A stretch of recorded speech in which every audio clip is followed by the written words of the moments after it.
Animang miyembro ng pamilya ni Cristina pero kalahating kilong baboy lang ang pagsasaluhan nila sa hapunan. Hindi na raw kasi kaya ng budget ang 1 kilo ng baboy na umaabot hanggang 450 pesos kada kilo dito sa Maypaho Market sa Caloocan. Hiwain ng maliliit, tapos haluan lang po ng gulay.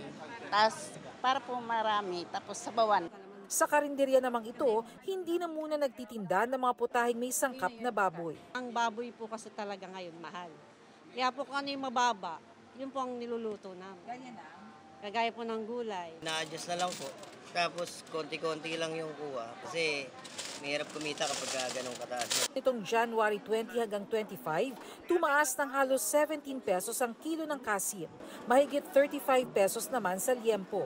Pero ngayong mababa naman ang farm gate price ng baboy, pag-aaralan daw ng DA kung bakit mataas ang presyo ngayon. Maaari daw na may nananamantala.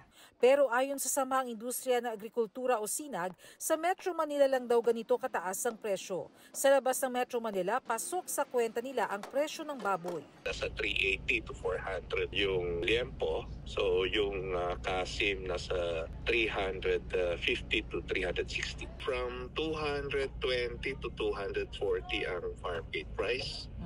So pinakamataas dapat nasa 380, yun ang tingin namin.